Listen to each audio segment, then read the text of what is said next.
संसार जीवन और मृत्यु का खेल है, केवल एक खेल जिसमें मोह माया के धागे हमारे शरीर की कठपुतली को सुख और दुख का नृत्य नचाते हैं। ये धागे प्रेम, लोभ, ईर्ष्या, बैर, चिंता सभी के बंध खोल देते हैं और हम भ्रमित होकर कूद जाते हैं इस भंवर में अपना जीवन बनाने।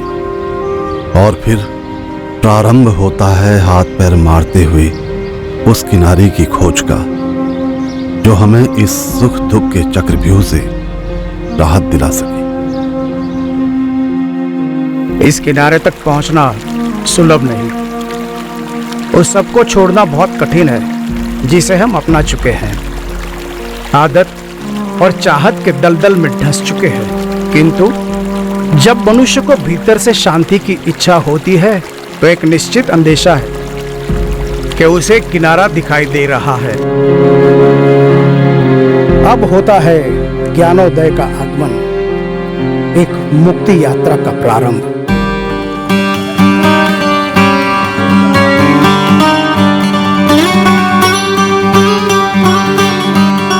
जो आज के लिए नहीं जिया वो जिया भी तक क्या जिया। जब सबकी जिंदगी एक दिन खत्म होनी ही है तो फिर खुल के जियो। ये जिंदगी अगर खेल है तो जीतने के लिए खेलो। जमाने का कोई डर या दायरा ना पालो, अपनी मर्जी के मालिक बनो। बस वही करो जिसमें खुशी हो, जो ढेर सारा मजा दे।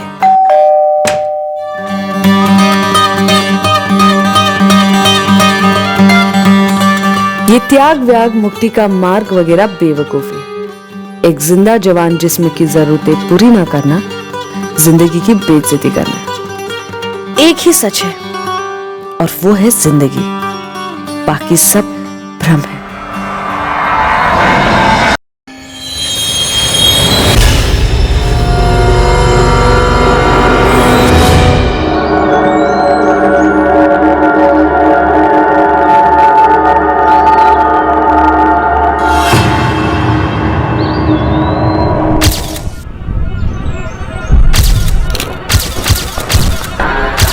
मैडम जी, ये मोहन जायसवाल है, पुष्पा जी और नारायण काका का बेटा। ये रईस लोग हैं मैडम।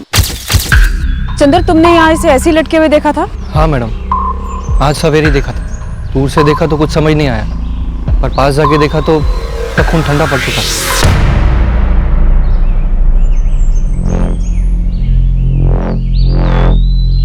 सर जी, बंदे का मोबाइल नहीं मिला कहीं। पांडे, आसपास देखो, शायद कोई शराब की बोतल हो। जी सर। तो सुसाइड लगता है। लेकिन यहाँ 2 ग्लासेस पड़े हैं और सुसाइड अकेले किया जाता है, नहीं?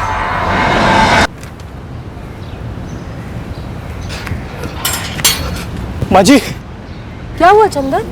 माँ जी, वो आपके खेत में। क्या हुआ? जी वो मोहन पेट से लटक गए। क्या? जी माँ जी।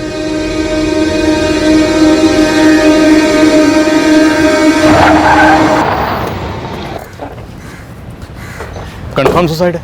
प्राइमा फेसी तो यही है सर, लेकिन एक डाउट है। सर, मौका वारदात से शराब के 2 ग्लासेस मिले।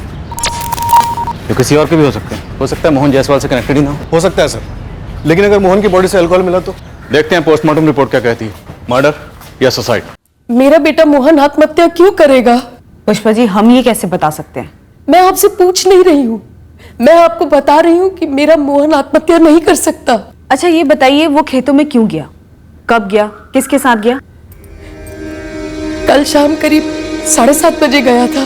कौन था साथ में? ये नहीं बताया उसने। लौटने में देर होगी अम्मा, बाहर ही खाना खा लूंगा। अरे 10 मिनट में बन जाएगा खाना, खा कर जा। नहीं अम्मा, चलता हूँ। अरे पर कहाँ जा रहा है, क्या काम है? जरूरी काम है अम्मा, आप टेंशन ना लो। पुष्पा जी, मोहन रात को घर नहीं लौटा, आपको टेंशन नहीं हुई? मुझे क्या पता था कि अब वो लौटेगा ही नहीं।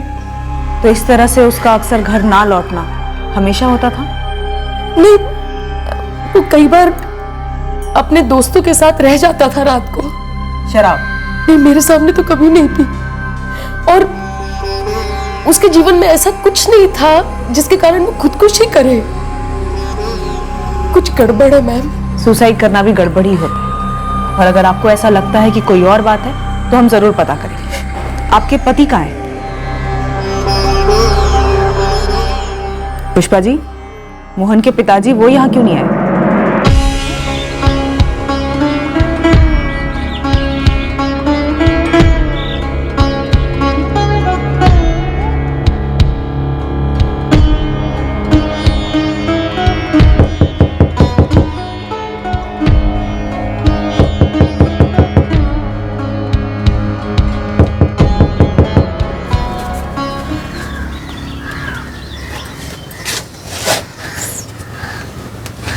हाँ पुष्पा, हमारा बेटा मोहन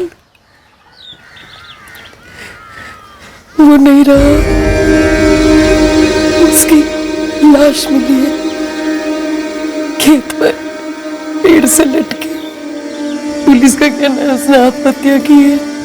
उसकी अपनी यात्रा थी, हम सब यात्री हैं। कोई अपनी मंजिल पर पहले पहुंचा तो उसके लिए रोना क्यों?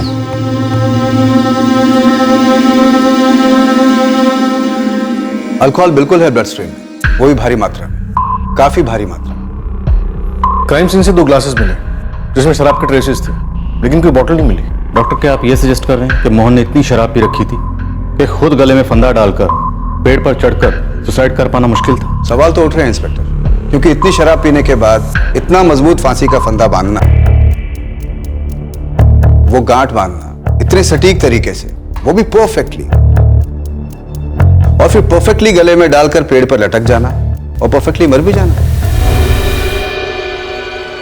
इतनी शराब पीने के बाद एक एवरेज इंसान 4 कदम सीधे चल भी नहीं सकता इंस्पेक्टर। तो भी शराब पी नहीं गई होगी, बल्कि पिलाई गई होगी। मुझे 2 ग्लासेस मिले, वो जरूर मोहन से कनेक्टेड होंगे। इसके साथ जरूर कोई रहा होगा। मोहन की मां दावे के साथ कह रही है कि मोहन के पास सुसाइड करने की कोई वजह नहीं थी। दाल में काफी कुछ काला। मोहन रात को खेत पर किसके साथ जा सकता था? मुझे पता नहीं मैडम, शायद राहुल को पता होगा। राहुल मोहन का दोस्त है?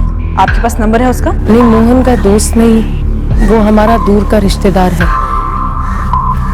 शायद मोहन के मोबाइल में आपको उसका नंबर मिल जाएगा। हमें अभी तक मोहन का फोन नहीं मिला है।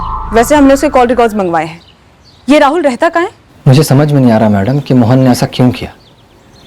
पहले उसके पापा घर छोड़कर चले गए, फिर मोहन ने ये, बेचारी पुष्पा अकेली रह गई। देखो राहुल, 23 जुलाई की रात को मोहन खेत में अकेला नहीं था। हमें पूरा शक है कि वो किसी के साथ बैठ के पी रहा था, और हमें ये भी डाउट है कि ये सुसाइड नहीं है। मोहन किसके साथ था मैडम? वही मैं तुमसे पूछ रही हूँ। मोहन काफी करीब था तुम्हारे। आप मुझ पर शक कर रही हैं? मैं तुमसे पूछ रही हूँ, क्योंकि तुम मोहन के सबसे करीब थे तो शायद तुम्हें पता हो उस रात वो खेत में बैठ के किसके साथ पी रहा था। मैडम, मैं शराब टच तक नहीं करता, लेकिन हाँ, मोहन अक्सर अपने दोस्त विकास प्रसाद के साथ पीता था। सर कहीं और बैठकर पी रहे होंगे, फिर लास्ट पैक ग्लास में पकड़कर खेत पहुंचे हों और खाली बोतल पुरानी जगह ही छोड़ दी हो। या सर ऐसा भी हो सकता है कि वो लास्ट किसी बार में पी रहे हों और फिर वहां से पैक बनाकर सीधा खेत पे पहुंचे हों, इसलिए शायद आपको बोतल ना मिली। अमित, सलीम, केस का पोस्टमार्टम करना ये हमारा काम। तुम लोग आसपास के सारे ठेकों में पता करो कि 23 जुलाई की रात को मोहन किसके साथ बैठकर पी रहा, और बार्स में भी चेक करो। विकास प्रसाद तुम ही हो? जी जी मैडम। तुम्हारा दोस्त मोहन मर गया, तुम घर नहीं गए उसके? मैडम वो थोड़ा काम में बिजी था ना, मैं इसलिए टाइम नहीं निकाल पाया। 23 तारीख की रात को तो बड़ा टाइम निकाल पाए थे, उसके साथ बैठकर जमकर पी थी। चल उठा रस्सी और बता कैसे फंदा बनाया था। सर मैं उस रात मोहन के साथ था ही नहीं। बेटा रस्सी उठा, रस्सी उठा और बता कि कैसे फंदा बनाया, कैसे गांठ बांधी, कैसे अपने दोस्त को जिंदा पेड़ पर लटका दिया जो नशे में धुत था। सर आप कह रहे कि वो मेरा दोस्त था, तो मैं अपने दोस्त को कैसे मार सकता हूँ जान से?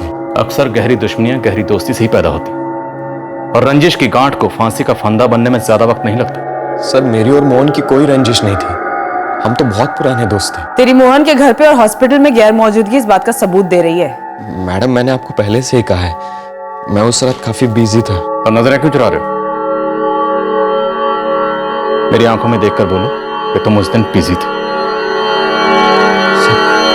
पिछले 1 महीने से हम दोनों में अनबन चल रही थी। वो हम जानते हैं। दिनेश साहब, पहली बार पे चौका लगा है, सीधा उसी बार पे पहुंचा हूँ जहां मोहन का बैठना फिक्स था। किसके साथ बैठता था? अपने दोस्त विकास प्रसाद के साथ। लेकिन साहब कुछ दिनों से दोनों यहाँ दिखे नहीं थे और 23 जुलाई की रात को तो पक्का वो यहाँ नहीं आए थे। और क्यों बैठना बंद किया दोनों ने? ये तो साहब सलीम ने खुद निकाला है, वही बताएगा। हाँ दिनेश सर, ये विकास प्रसाद यहीं चौरीपुर में ऑटो स्पेयर पार्ट्स की दुकान चलाता है। अब इसको हाईवे से लग के दुकान लगानी थी। एक गाला भी देख रखा था इसने, जो कि इसके दोस्त मोहन जायसवाल का था, लेकिन मोहन ने वो किसी कमल विश्वकर्मा को दे रखा था किराए पे।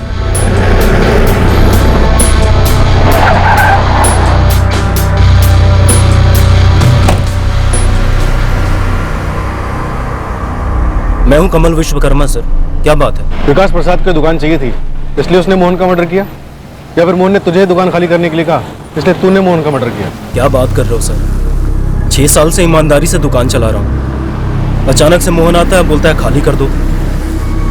सर मैंने ऑफर भी दिया, 20% किराया बढ़ाकर दूंगा। ना ना ना ना, किराया बढ़ाकर नहीं चाहिए मुझको भैया। कमल भाई, आप हमारी दूसरी वाली दुकान में शिफ्ट हो जाओ, सेम ही किराया होगा। 6 साल से खून पसीना बहाकर ये धंधा जमाया है। हाईवे है तो धंधा है, और यहाँ लोग मुझे जानते हैं, पहचानते हैं। कहीं और जाऊंगा तो 6 साल और लगेंगे धंधा जमाने में, और ऐसा धंधा नहीं होगा।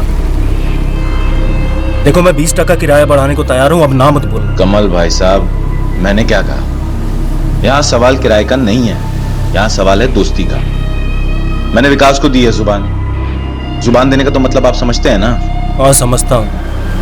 तुमने मुझे जबान तो नहीं दिया, लेकिन 6 साल से हम लोगों के बीच एक समझौता तो था, जो कि तुम तोड़ रहे हो।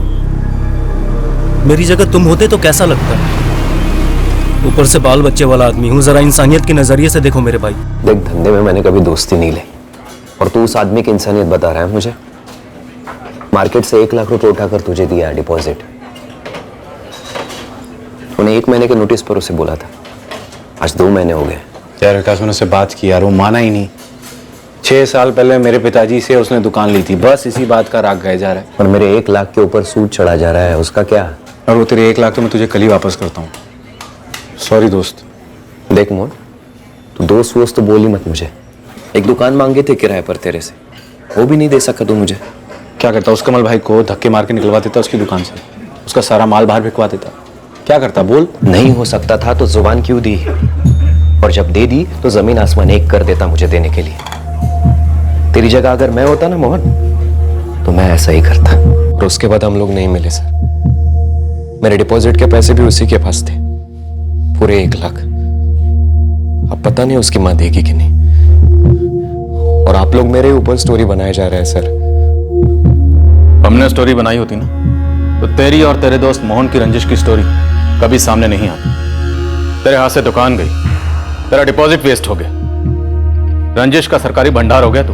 सर मैंने मोहन को नहीं मारा। तो ये बता कि कैसे मारा? मैं बस इतना कहूंगा कि मुझे भी बहुत दुख हो रहा है कि मोहन नहीं है, और पिछले 1 महीने से हमारी बातचीत बंद थी, और 23 जुलाई को मैं उसके खेत पर नहीं था। तो फिर कहाँ थे? बिंदगांव गया था गाड़ी के स्पेयर पार्ट खरीदने। पूरी रात स्पेयर पार्ट खरीद रहे थे? नहीं मैडम, देर हो गई थी इसलिए अपने दोस्त के घर रुक गया। उसका नंबर और एड्रेस है मेरे पास, अगर आपको चाहिए तो मैं आपको दे देता हूँ। तो क्या लगता है तुझे, मोहन को किसने मारा होगा? कमल ने? सर जी मैं बस किराया देता था, टाइम टू टाइम, उसके अलावा ना कोई बात ना मुलाकात। दारू पीते हो? आज तक एक बूंद नहीं, मुंह से उल्टी आती। बाल बच्चे वाला आदमी है सर। तो भाई ये बाल बच्चों का पुराना राग लगा के रखा है। हर किसी के या तो बाल बच्चे होते हैं, या फिर वो खुद किसी न किसी का बाल बच्चा होता है। ये मोहन भी अपने माँ बाप का बच्चा था, और इस वक्त हमें मोहन से सिर्फ 2 लोग नाखुश नजर आ रहे हैं, एक तो तू और एक वो विकास। कोई नाखुशी तो नहीं थी उससे, उस घर से काफी अच्छा रिश्ता था मेरा। और संन्यास लेने के पहले मोहन के पिताजी नारायण जी सारा कामकाज संभालते थे, उनसे मेरी बहुत अच्छी बनती। ना कोई शिकायत, ना कोई शिकवा, ना कोई गिला, बस मैं, मेरा काम, मेरा घर और तेरे बाल बच्चे।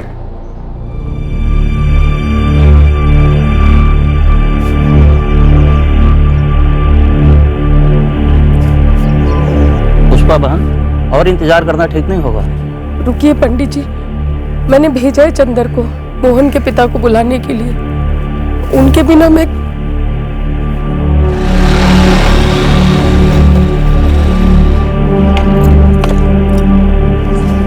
माँ जी, वो तो ध्यान ही नहीं तोड़ रहे हैं। एक पल के लिए आंखें खोली, फिर मुंह फेर लिया। नारायण काका, नारायण काका, काका चलिए ना, मोहन को अग्नि देनी है। चलिए ना काका। काका,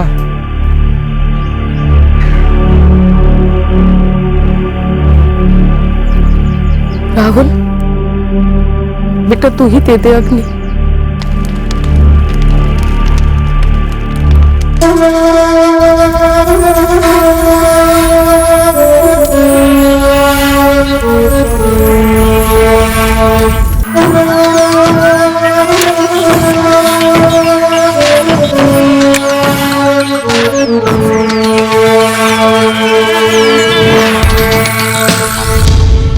दिनेश सर विकास के फोटो के साथ घुमा, चौरीपुर से लेकर पाठक नगर तक, एक भी शराब की दुकान नहीं छोड़ी।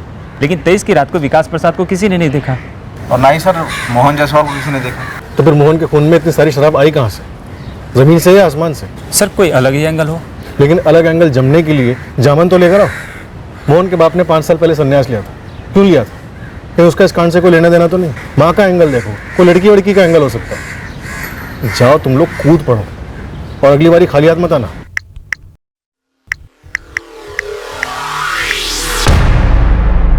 You have called is currently switched off. 44576981 ये नंबर आपकी कंपनी के सिम कार्ड का है। इस नंबर की मुझे पूरी डिटेल चाहिए और इस कस्टमर के पिछले 2 महीने के कॉल रिकॉर्ड्स भी चाहिए। पुष्पा जी, आपके बेटे मोहन की जिससे लास्ट बात हुई थी, वो नंबर ना विकास प्रसाद का है ना ही कमल विश्वकर्मा का है। ये नंबर उसी का होगा जिससे वो मिलने गया होगा 23 जुलाई की शाम को। मुझे नहीं मालूम वो कौन था, मोहन ने मुझे कुछ नहीं बताया। देखिए पुष्पा जी, आप कह रही हैं कि मोहन सुसाइड नहीं कर सकता, कुछ गड़बड़ है। बिल्कुल, हमें भी यही लगता है। आपके बेटे को किसी ने मार डाला है। पर क्यों? किसे परेशानी थी मेरे बेटे से? पुष्पा जी, आपके पति नारायण जी, मोहन के पिता, ऐसी क्या परेशानी थी उनके जीवन में जो उन्होंने संन्यास ले लिया, आपको मोहन को अकेले छोड़ दिया? कुछ तो हुआ होगा जीवन में। काफी संघर्ष किया अपने आप के साथ पुष्पा, इस निष्कर्ष पर पहुंचते। मैं सारी माया से मुक्ति चाहता हूं। मैंने संन्यास लेने का फैसला किया है। हमसे बिना पूछे बिना बात किए आप ये कैसे ले सकते हैं फैसला? मैं सबकी सोच नहीं अपना सकता पुष्पा, पर मैंने सबके लिए सोच रखा है। आज शाम सबको यहां बुलाया है, आज ही बंटवारा होगा। कोई खाली हाथ नहीं जाएगा सिवाय मेरे बारे में क्या सोचा है आपने?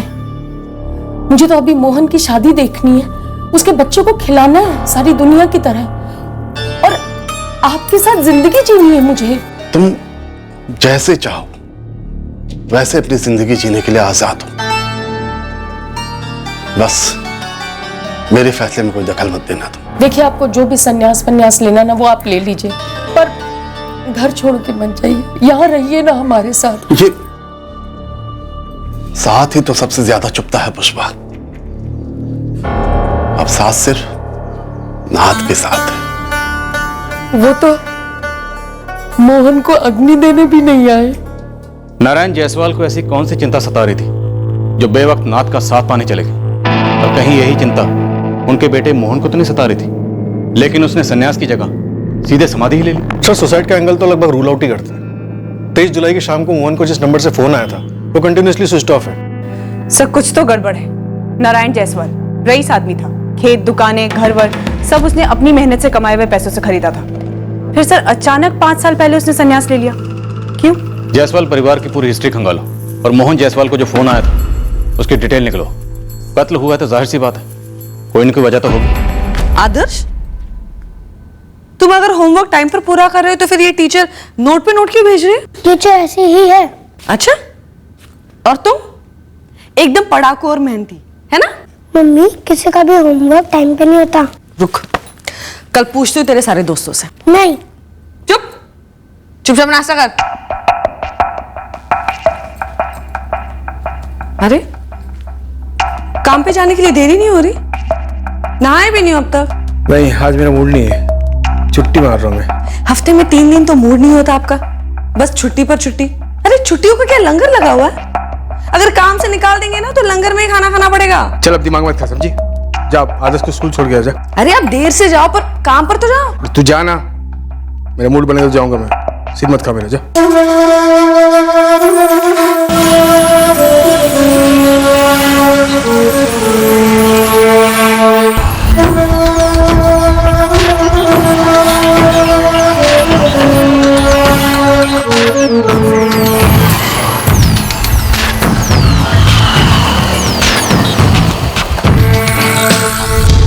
फोर 5769871। नहीं जी, मेरा मोबाइल नंबर नहीं है और मेरा नाम विवेक मिश्रा भी नहीं है। सर पूरे मोहल्ले में कोई भी विवेक मिश्रा नहीं मिला। और सर 18 जुलाई को ये नंबर 12 से खरीदा गया। उसके बाद इस सिम से सिर्फ एक कॉल किया गया 23 जुलाई को मोहन को। अच्छी खासी क्रिमिनल कॉन्स्पिरेसी नजर आ रही है, प्रोफेशनल। एक फर्जी सिम से सिर्फ एक ही कॉल किया गया। मोहन को जरूर लालच दिया गया होगा। हाँ भाई, बैठते हैं, बिल्कुल बैठते हैं। बोलो, कहाँ मिलना है? तेरे खेत से और बेहतर जगह नहीं है भाई, उसी पेड़ के नीचे मिलते हैं। विलायती जापानी स्कॉच लाया हूँ। वाह चीते, तूने तो दिल खुश कर दिया।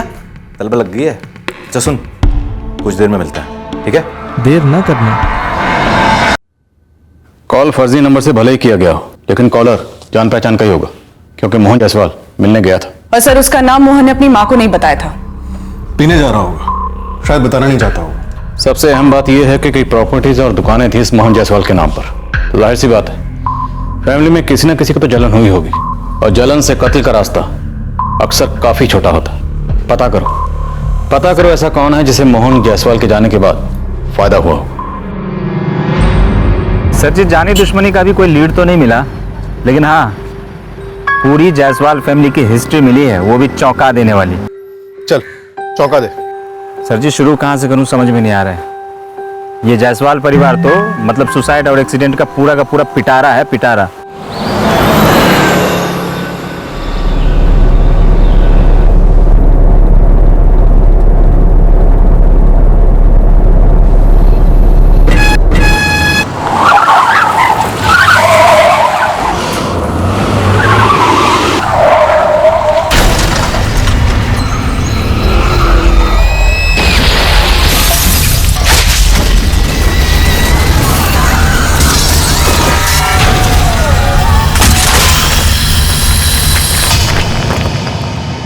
सर साल 2003 की बात है।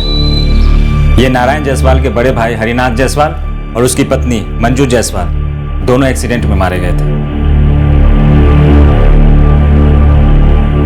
तो एक्सीडेंट में कुछ गड़बड़ थी? बस एक्सीडेंट था, काफी सारे लोग अल्लाह को प्यारे हो गए थे। कुछ बीसेक पिटारे में हाथ डाल सलीम, कुछ काम का निकाल। सर बड़े भाई और भाभी की मौत से सुना है नारायण जायसवाल काफी हिल्स आ गया था। संन्यास का यही कारण था? ये तो पता नहीं मैडम, लेकिन हरिनाथ के 4 बच्चे थे। मतलब यही तो चौंका देने वाली बात है सर। फैमिली की हिस्ट्री का सच आप तो झूठी समझेंगे। तो सुनाएगा तब समझेंगे ना। हरिनाथ की बड़ी बेटी पूजा गुप्ता, उससे शुरू करता हूं।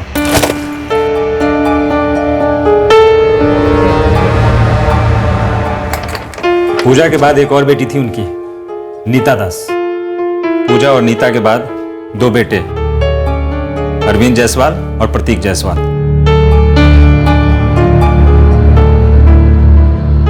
और क्या हुआ इनका? पहले तो सुनिए नीता दास की स्टोरी।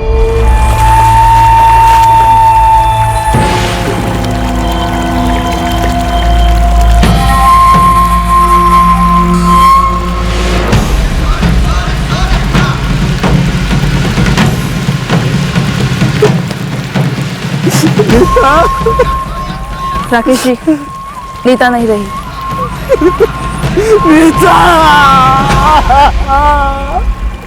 नीता दास की लाश मिली भौरा तालाब में, चित्रापुर में। 2012 में? जी। और उसे सुसाइड माना गया? केस दर्ज हुआ था कहीं? सर चित्रापुर का केस था, आप लोग तो डिटेल्स आसानी से निकलवा सकते हैं। और सस्पेंस सुनिए, ये पहला और आखिरी वाकया नहीं था उस खानदान में।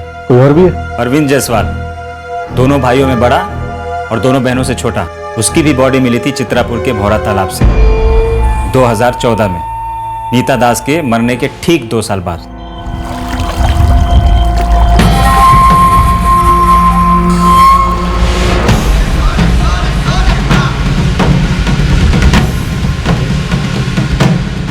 सबसे बड़ी बहन पूजा और सबसे छोटा भाई प्रतीक, ये दोनों इस वक्त कहाँ हैं? इसे तो लोकेट नहीं कर पाए हम। हाँ, लेकिन पुष्पा जी जरूर बता सकती हैं कि ये दोनों कहाँ हैं। सर, बड़ी अजीब बात है। मोहन के अंतिम संस्कार के समय हमने अपने कांस्टेबल मल्ला को वहां रखा था। सभी लोगों की एक लिस्ट भी बनाई थी जो वहां आए थे, पर उसमें प्रतीक और पूजा तो दिखाई नहीं दिए। सर, हमें तो बस इतना पता चला था कि मोहन को ये जो राहुल है, जो उसका दूर के रिश्तेदार है, उसी ने आग दी थी। गड़बड़ा, डेफिनेटली गड़बड़ा। नैनान जायसवाल के भैया और भाभी एक्सीडेंट में मारे जाते हैं और उनकी मझली बेटी नीता और मझला बेटा अरविंद सुसाइड करते हैं। दोनों एक ही तालाब में डूबकर सुसाइड करते हैं 2 साल के अंतर में। पहले बहन, फिर भाई।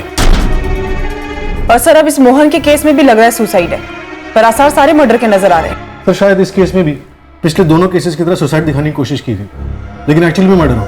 चित्रापुर पुलिस स्टेशन से नीता दास और अरविंद जायसवाल, इन दोनों की 2012 और 2014 की फाइल निकलवा।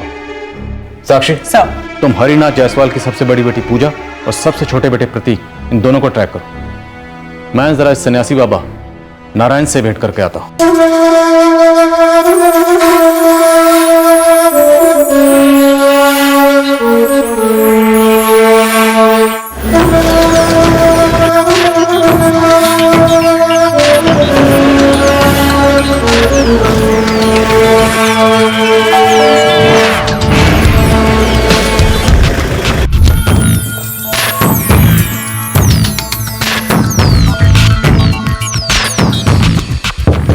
दो 2012 नीता दास, अरविंद जायसवाल 2014।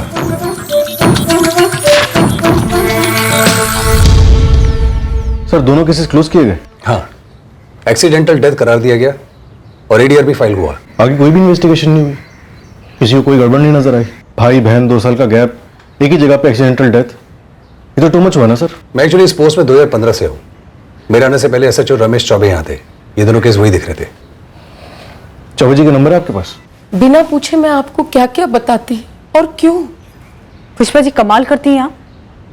आपके परिवार में पहले 2 मौतें सुसाइड या एक्सीडेंट से हो चुकी हैं, और आप हर बार इसी बात पे जोर देती आई हैं कि मोहन सुसाइड नहीं कर सकता। तो क्या पुष्पा जी, आपको नीता और अरविंद के केस में भी यही लगता है कि उन्होंने सुसाइड नहीं किया है, उनका कत्ल किया गया है? देखिए, हमारा घर अनहोनियों का गढ़ है। जिस घर का आदमी जीवन के बीचों बीच संन्यास ले ले, उस घर के बारे में क्या कह सकते हैं। मेरे पति ने अरविंद और प्रतीक दोनों को अपना अपना हिस्सा दिया। नीता की शादी कराने में तो हमारा तेल निकल गया। पुष्पा जी, पहले नीता, फिर अरविंद और अब मोहन।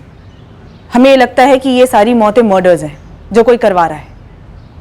ये पूजा और प्रतीक कहाँ हैं? पूजा अपने पति कपिल के साथ गिरीश नगर में रहती है। नंबर और एड्रेस दीजिए, और प्रतीक का भी। आप नीता और अरविंद के देहांत की खबर तो निकाल पाई, पर प्रतीक के मौत की खबर नहीं निकाल पाई। प्रतीक 1 महीना पहले चल बसा है। क्या? जी। सुसाइड या एक्सीडेंट? एक्सीडेंट में मारा गया।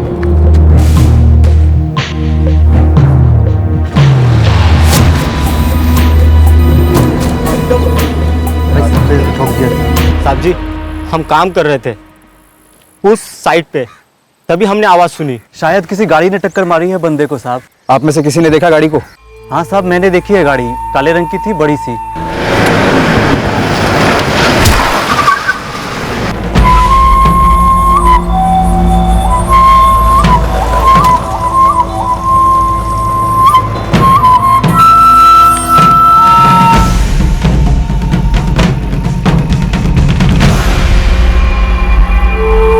प्रतीक चौरीपुर छोड़कर पाठक नगर चला गया था, ऐसा मैंने सुना। पुष्पा जी, मोहन को मिला के पिछले 4 सालों में आपके परिवार में 4 जवान लोगों की मौतें हो चुकी हैं। मेरे मोहन को किसने मारा है? पुष्पा जी, हमें ये लगता है कि ये वही है जिसने बाकी 3 लोगों को मारा है, और इसका पता हम सबूत के साथ लगाएंगे। संसार जीवन और मृत्यु के बीच का खेल है। कब सांस रुके, जीवन का अंत हो, कौन बता सकता है? कोई नहीं। नारायण जी, आप यहां ध्यान लगाकर जीवन को खेल समझ सकते हैं, पर हम मौत को खेल नहीं समझ सकते, खासकर जब मौत मर्डर से हुई। पिछले 4 सालों में आपके परिवार के 4 सदस्यों की मौत हुई। हमें शक नहीं, लगभग यकीन है कि चारों मौतें मर्डर, कत्ल। शुरुआत नीता से हुई, फिर अरविंद, फिर प्रतीक और अब मोहन। माजरा क्या है? पुष्पा ये चारों खबरें लेकर आई थी मेरे पास।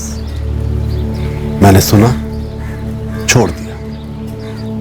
सब कुछ छोड़ चुका हूं मैं। सबसे पहले परिवार का स्नेह। और इस वैराग्य का कारण आपके बड़े भैया हरिनाथ और भाभी मंजू की मौत। सही पहचाना आपने। हरि भैया की मौत से मैं इतना डर गया, मानो आत्मा सिकुड़ गई। फिर लगा व्यर्थ है ये जीवन, जहां सांस लेते वक्त भय जाता हो और निकलते वक्त चिंता निकलती हो। बस त्याग दिया सब कुछ। और आपके पीछे आपके परिवार के 4 सदस्यों ने बेवक्त इस दुनिया को छोड़ दिया। आप मुझसे क्या जानना चाहते हैं इंस्पेक्टर? जो लोग गए हैं मैं उन्हें वापस बुलाऊं? पूछूं उनसे कि भाई ऐसा क्या हुआ जो आप बेवक्त चले गए? जबकि बेवक्त कुछ होता नहीं है। कर्मों के काल चक्र में सब कुछ सही वक्त पे होता है। और अगर इतनी ताकत होती मुझ में, तो सबसे पहले मैं अपने हरि भैया और भाभी को नहीं रोकता। व्यर्थ है ये सारी बातें। मैं बस इतना कहूंगा कि मैंने अपनी जिम्मेदारी अधूरी नहीं छोड़ी है। आपको जायदाद का बंटवारा जैसे करना है आप कीजिए पापा, लेकिन आप खुद क्यों जा रहे हैं? मेरा इस संसार में मन नहीं है मोहन। पूजा कपिल के साथ खुश है, नीता राकेश के साथ, अरविंद और प्रतीक भी बड़े हो गए हैं, तुम्हारी तरह अपना देख लेंगे। मेरा जो कुछ भी था वो अब सब आप लोगों का है। सबको उसका हिस्सा मिलेगा। मैंने अपनी समझ के अनुसार न्याय करने का प्रयास किया है। अब कहीं कोई 19-20 हो जाए तो मुझे क्षमा कर देना। अरविंद, प्रतीक, तुम्हारे पिता मेरे बड़े भाई, पिता समान बड़े भाई। उनका घर अब तुम दोनों का है। दोनों का बराबर का हक होगा। उनके खेतों की जमीन का एक हिस्सा नीता और पूजा को मिलेगा, बराबर 2 भाग। चाचा जी, हम सब साथ में यहाँ खुश हैं। आज आप ही हमें घर छोड़ के जाने को कह रहे हैं। शराब छोड़ दी तुम दोनों ने? अगर छोड़ दी कहोगे तो चुभेगा, क्योंकि तुम्हारी सांसें सच बोल रही हैं। तुम दोनों अपनी मर्जी के मालिक रहे हो और नशे के गुलाम। खैर, मैं नसीहत देने वाला कौन होता हूं। सिर्फ एक बात कहूंगा, हरि भैया ने बड़ी मेहनत और वक्त लगाकर उस घर को बनाया है। उसे नशे में डुबो मत देना। पापा, ये सब अभी करना जरूरी है क्या? आप कैसे रहेंगे हम सबके बिना? वहां क्या करेंगे अकेले? ये मेरा पथ है, मेरा निर्णय है। हम में से हर कोई दूसरे के चुने हुए पथ पर बाधा नहीं बन सकता। चलता हूं। मेरी दुनिया अब मेरे भीतर है। मैं अधिकतम वहीं रहता हूं। कभी कभार तो बाहर की दुनिया में आते हैं ना। मजबूरी है शरीर की, आना पड़ता है। जैसे कि अब आ ही गए हैं तो ये बता दीजिए कि आपको किसी पर शक है या कोई ऐसी बात जो आप हमें बताना चाहते हैं? जी नहीं। परिवार में कोई दुश्मनी, जर जोरू जमीन का कोई झगड़ा, आपके हरिनाथ भैया की किसी से कोई दुश्मनी? हरि भैया की सबसे बड़ी दुश्मनी तकदीर से थी, जिसने इतनी बेरहमी से उन्हें और भाभी को बेवक्त छीन लिया। और उस सब के बाद एक ही बात समझ में आई, सब माया। हाँ दिनेश, ये दोनों केसेस नीता दास और अरविंद जायसवाल दोनों मैंने ही फाइल किए थे, और दोनों ही केसेस में एक पॉइंट तक कोशिश की गई कोई नया एंगल ढूंढने की, पर ऐसा कुछ भी सामने नहीं आया। रमेश जी, भाई बहन 2 साल के अंतर में एक ही तालाब में मरे पाए जाते हैं। नीता की रिपोर्ट में लिखा है एक्सीडेंटल डेथ, क्योंकि नीता को स्विमिंग नहीं आती थी। और 2 साल बाद अरविंद की रिपोर्ट में भी लिखा है एक्सीडेंटल डेथ, क्योंकि उसने बहुत पी रखी थी। पोस्टमार्टम रिपोर्ट्स अटैच है दिनेश, यही फाइंडिंग थी हमारी। बस इत्तेफाक था कि दोनों भाई बहन एक्सीडेंटली एक ही जगह पे मर गए। इत्तेफाक हैट्रिक मार गया। खबर मिली आपको? नहीं तो। नीता और अरविंद का छोटा भाई प्रतीक जायसवाल 1 महीने पहले एक एक्सीडेंट में मारा गया। हमारा करंट केस इन तीनों का चचेरा भाई मोहन जायसवाल नशे में धुत उसकी लाश एक पेड़ से लटकी हुई मिली। सुसाइड रूल आउट हुआ है। एक्सीडेंट तो कंसीडर भी नहीं कर सकते। अब ऑप्शन बचा मर्डर। देखो दिनेश, उस वक्त नीता दास और अरविंद जायसवाल के केस में जो प्राइमा फेसी थी और जो इन्वेस्टिगेशंस हुई, हर एंगल से एक्सीडेंटल डेथ का ही केस बनता था और वही रिकॉर्ड और वही फाइल हुई। लेकिन हाँ, अब इस नई जानकारी की रोशनी में जरूर हो सकता है कि इन दोनों केसेस में हमसे कुछ छूट गया हो या कुछ चूक गया हो। हाँ, अजीब तो है कि इस प्रतीक जायसवाल की बॉडी में भी काफी अल्कोहल कंटेंट था। बैक ऑफ द हेड और बैक ऑफ द लेग्स पर गहरा हैमरेज है। काफी क्लियर है कि कार ने पीछे से उड़ा दिया।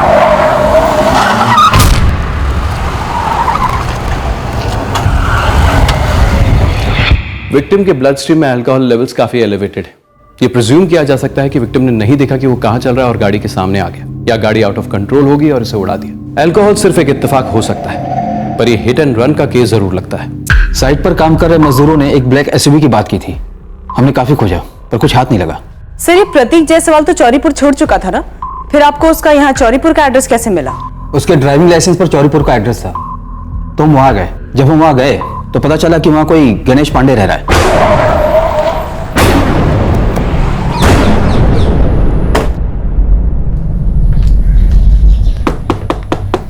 सर, मैंने 1 साल पहले ही प्रतीक जायसवाल से ये घर खरीदा है। उनका कल एक्सीडेंट हो गया। चल बसे। उनके ड्राइविंग लाइसेंस पे यहाँ का एड्रेस था, तो हम यहाँ आ गए। लेकिन सर, वो 1 साल पहले यहाँ से पाठक नगर शिफ्ट हो गए हैं। रुकिए आप, मेरे पास उनके चाचा और उनके चचेरे भाई का नंबर होगा। अगर एड्रेस होगा तो वो भी।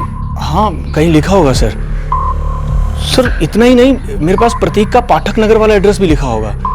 मैं रुकिए, मैं देता हूँ अभी। हमें पाठक नगर का एड्रेस मिला तो हम उसके चाची के घर गए ही नहीं, बस एक कांस्टेबल भेजकर इन्फॉर्म कर दिया उनके भतीजे की मौत के बारे में। प्रतीक की बॉडी के साथ मोबाइल नहीं मिला, तो आपको शक नहीं हुआ कि कुछ गड़बड़ हो सकती है? हमारे माइंड में सबसे पहले मर्डर का ही एंगल बन रहा था, लेकिन जब हमने पाठक नगर में जाकर प्रतीक के कजिन मुकेश जायसवाल और उनकी वाइफ कामिनी से बात की तो पता चला कि एक्सीडेंट की पिछली शाम प्रतीक ने अपना फोन घर पर ही छोड़ दिया था, या शायद भूल गया।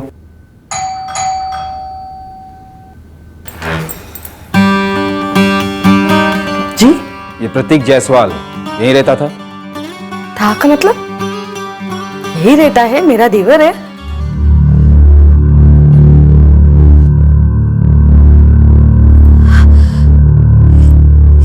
कैसे? कहाँ हुआ ये? पंचनगर के पास हाईवे पर हिट एंड रन केस है। अभी हम गाड़ी ढूंढ रहे हैं। पर ये बताइए, परसों रात से प्रतीक गायब है, कल एक्सीडेंट हुआ, आपने इसे एक बार भी कॉल नहीं किया और ना ही पुलिस में कंप्लेंट दर्ज करवाई। मैंने फोन किया था सर, लेकिन प्रतीक अपना फोन घर पर ही भूल गया था। और सर, रही बात परसों घर ना आने की, तो प्रतीक हर तीसरे दिन ऐसे ही करता था। किसी को भी बिना बताए चला जाता था। कहाँ जाता था, क्या करता था, किसी को भी नहीं पता था। काफी शराब पी रखी थी इसने। लत थी, भयंकर लत। ये मुकेश जायसवाल प्रतीक की बुआ का लड़का है। और प्रतीक यहाँ चौरीपुर से जाके उनके साथ पाठक नगर में रह रहा था। ऐसा ही बताया था मुकेश और कामनी ने। गाड़ी पे कोई प्रोग्रेस? Black SUV? अभी तक नहीं। ये प्रतीक जायसवाल एक्सीडेंट केस, वहां नीता दास और अरविंद जायसवाल केस, और अब ये मोहन जायसवाल केस, ये चारों केसेस एक्सीडेंट या सुसाइड नहीं बल्कि किसी मर्डर की साजिश हो सकते हैं। और इस साजिश के पीछे कोई एक ही मास्टरमाइंड हो सकता है। जी हाँ, मैं नीता का पति बोल रहा हूँ, राकेश दास। आप जरा चित्रापुर से यहाँ चौरीपुर थाने आ जाइए, आपसे एक जरूरी बात करनी है। किस बारे में? आपकी पत्नी नीता की डेथ के बारे में।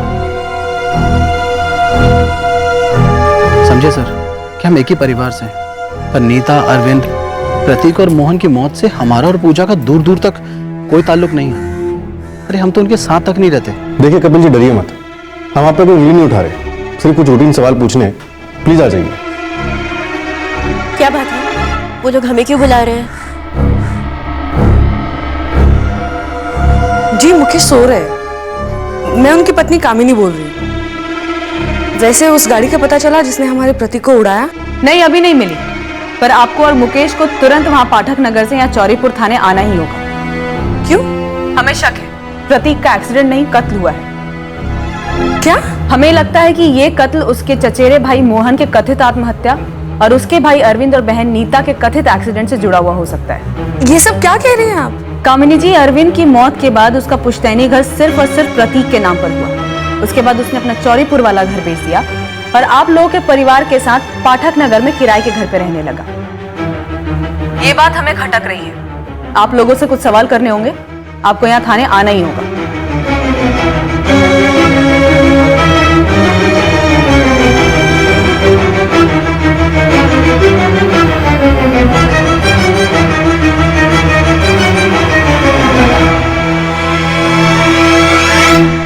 हमें पूरा शक था कि चारों डेथ्स कनेक्टेड हैं। अब हमारे शक को यकीन में बदलने के लिए जरूरत थी कि हम इन चारों केसेस की गहराई तक जाएं और इन्हें आपस में जोड़ने वाली कड़ियों को ढूंढ निकालें। मोहन जायसवाल का सुसाइड मर्डर नहीं लगता तो ये बाकी के तीनों केसेस भी गुमनामी के समंदर की गहराइयों में दफन पड़े रहते। अब पिटारा जो खुल गया था तो हमने भी कमर कस ली और उसमें हाथ डाल दिया। क्या इन चारों केसेस का पर्दाफाश होने से पहले एक और एक्सीडेंट होने वाला था या खुलेआम मर्डर?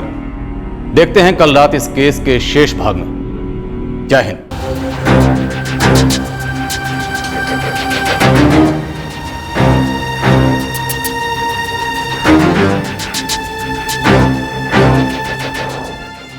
अब इन चौड़ीपुर वालों को क्या पूछना है? ये वही जाने। अब बुलाया तो जाना पड़ेगा। प्रतीक ने तुम्हें कुछ बताया था? कहाँ जा रहा है, किसके साथ जा रहा है? नहीं, उसने मुझे कुछ नहीं बताया था और मुझे जितना मालूम था वो मैंने बता दिया था। अब ये चौरीपुर थाने वाले कह रहे कि फिर से पूछेंगे। नीता के माँ बाप तो बहुत पहले ही गुजर चुके हैं, 2003 में। हाँ, उनको याद करके वो कभी कभी रो लेती थी, लेकिन उसके अलावा उसको कोई बड़ी परेशानी नहीं थी। राकेश, तुमने अपनी स्टेटमेंट में कहा है कि नीता अक्सर भौरा तालाब के पास अकेले घूमने के लिए जाती थी, जहां वो एक दिन अचानक डूब के मर गई। जी हाँ साहब।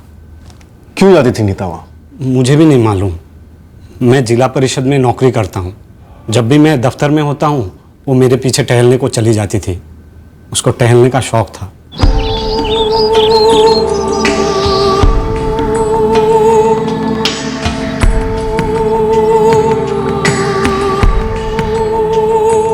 शनिचर हो या और कोई छुट्टी हो, वो मुझे भी घसीट के ले जाती थी वहाँ।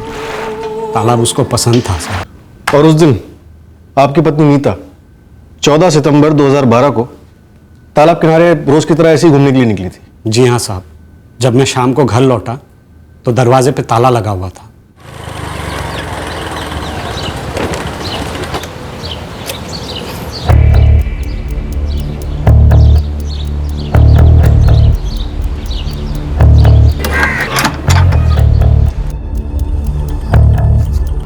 मैंने काफी इंतजार किया नीता के लौटने का।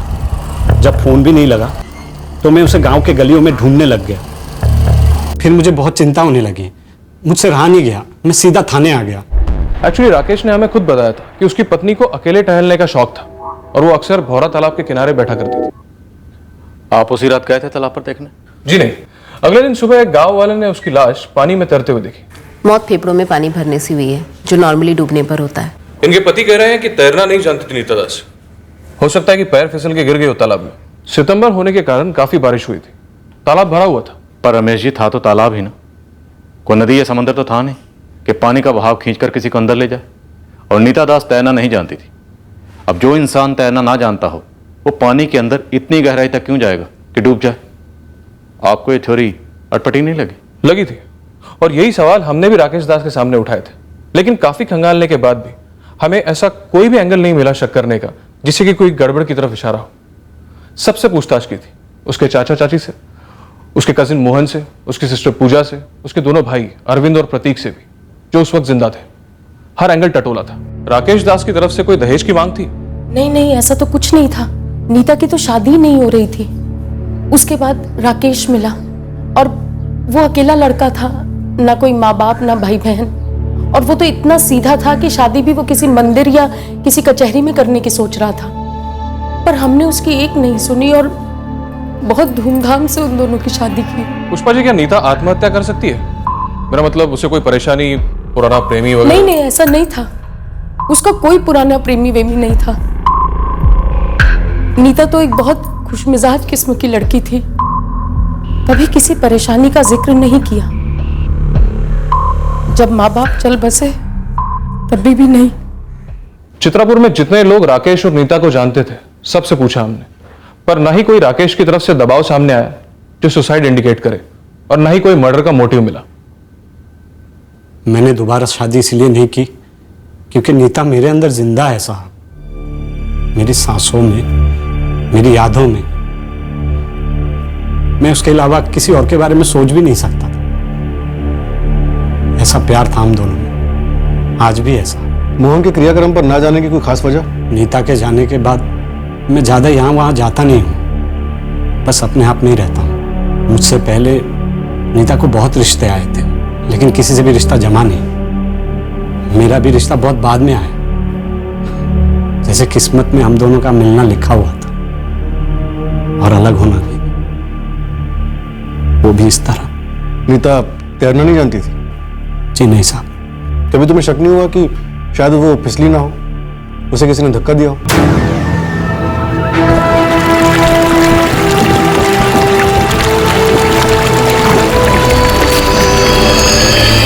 लेकिन कौन कर सकता है ऐसा? वही जिसे नीता की मौत से फायदा होने वाला था, फिर अरविंद की मौत से, फिर प्रतीक की मौत से, और आखिर में मोहन की मौत से।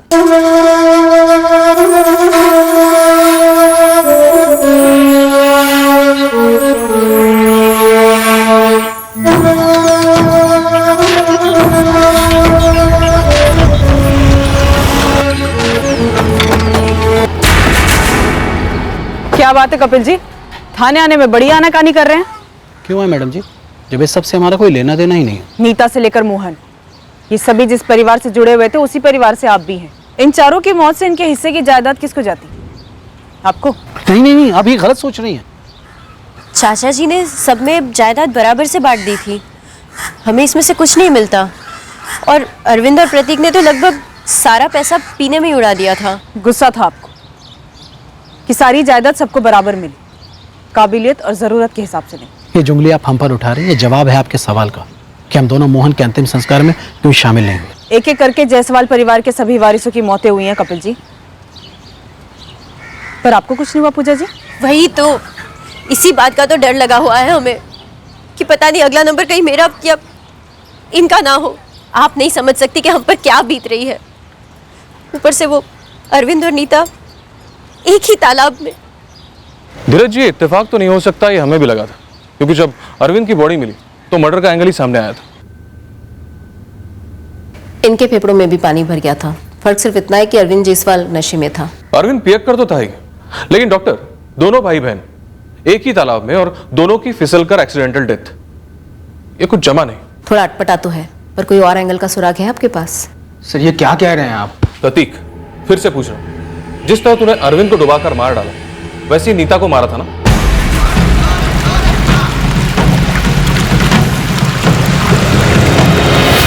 नीता तो तैरना नहीं जानती थी, लेकिन अरविंद जानता था, इसलिए तूने अरविंद को इतना पिलाया कि वो तैरने के लायक ही नहीं रहा, है ना? सर क्या बकवास है ये सर। नीता दी से मैं सालों से मिला नहीं था, और अरविंद भैया तो कल दोपहर को ही घर से निकल गए थे। मैं तो अकेला घर पर बैठकर पी रहा था सर।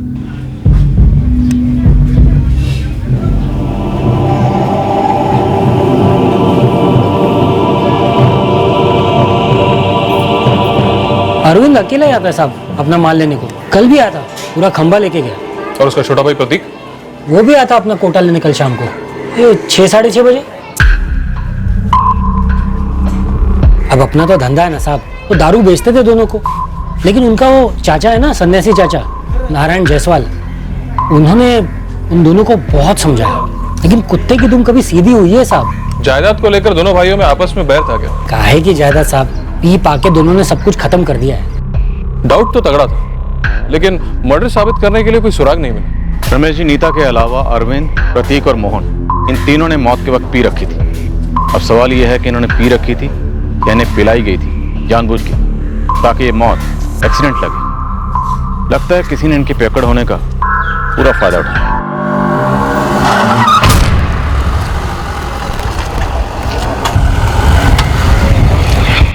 ऐसा लग रहा है जैसे कोई शराब पीछा कर रहा है जायसवाल परिवार का। आप ही सोचिए ना, प्रतीक चौरीपुर से पाठक नगर चला गया, लेकिन फिर भी मौत ने उसका पीछा नहीं छोड़ा। और जब प्रतीक की मौत की खबर आई तो हमारे हाथ पैर ठंडे पड़ गए। और फिर मोहन। प्रतीक पाठक नगर शिफ्ट हो गया उस मुकेश और कामिनी के साथ। क्यों? ये तो हमें नहीं मालूम मैडम जी। वैसे भी वो अरविंद की संगति में प्रतीक सारा दिन शराब के नशे में ही डूबा रहता था। प्रतीक किसके साथ पीता था? अकेले ही पीता था सर। क्यों जी? हाँ साहब, और वैसे उसने हमको कभी बताया भी नहीं कि किसके साथ पीता था। या वो यहाँ चौरीपुर से अपना मकान बेच के आप लोगों के साथ क्यों आके रहने लगा? दरअसल वो हमारे साथ रहने नहीं आया था, हम ही उसके साथ रहने लगे थे।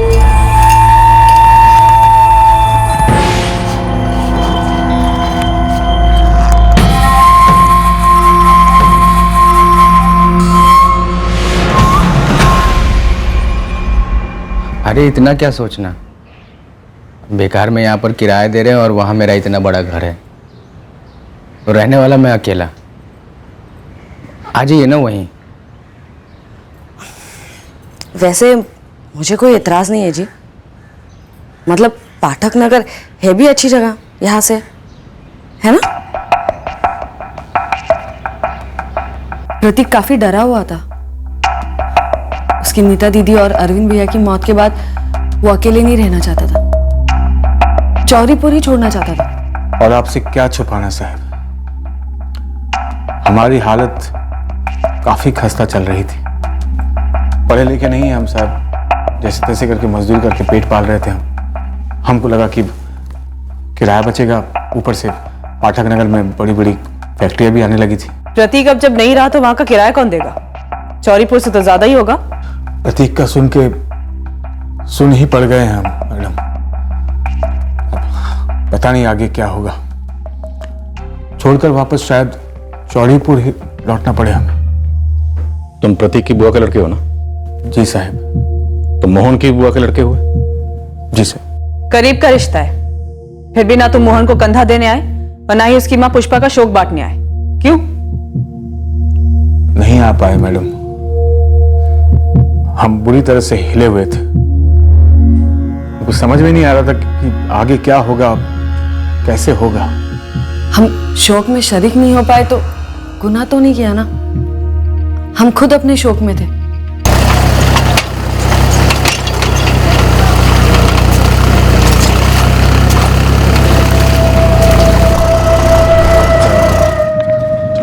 सलाम साहब। प्रतीक ने अपनी बाकी सारी जमीन शराब में गंवा दी, बस एक टुकड़ा बचा है। 20,000 आ जाते थे इससे महीने के। जो अब या कपिल और पूजा को जाएंगे या फिर राकेश दास को, नीता के पति को? जी साहब, अरविंद और प्रतीक को मारकर ये खेत पूजा और कपिल के हो सकते हैं, लेकिन नीता को मारकर इन्हें क्या मिला? सब कुछ तो राकेश दास को गया, और मोहन के बाद उसका हिस्सा उसके माँ पुष्पा को जाएगा। 23 जुलाई को जिस फर्जी नंबर से मोहन को विवेक मिश्रा के नाम से फोन आया था, उस वेंडर को ट्रेस किया, खूब कूटा पर कुछ निकला नहीं। प्रॉपर्टी का भी कोई एंगल बन नहीं रहा सर। अरविंद और प्रतीक पहले सब कुछ पी चुके थे, और नीता का जो कुछ भी था वो राकेश को गया। अब शायद राकेश को हटाने का प्लान बन रहा। सर, राकेश के बाद सारी प्रॉपर्टी पूजा और कपिल को जाएगी, और अब पूजा और कपिल को भी रास्ते से हटाने का प्लान बन सकता है सर। मोहन की प्रॉपर्टी पुष्पा जी को जाएगी, शायद अगला टारगेट वही हो। 4 मौतें हो चुकी हैं और पूरी पॉसिबिलिटी है कि चारों मर्डर्स हैं। पहले 2 वाकयात के बाद ही गहराई में जाने की जरूरत थी। खैर, हम एक और मौत अफोर्ड नहीं कर सकते। दिनेश, तुम्हें ये प्रॉपर्टी वाला एंगल सही नहीं लगता? सर, जो ग्राउंड रियलिटी है उससे तो नहीं लगता। तो जो भी ग्राउंड रियलिटी है उसे टटोलो, क्योंकि मेरा इंट्यूशन कहता है कि किसी ने जिंदगी और मौत के बीच का खेल शुरू किया है, और यह खेल बीच में ही रुका है। पर यह खेल कातिल नहीं जीत सकता, क्योंकि इस खेल को हमें जीतना है।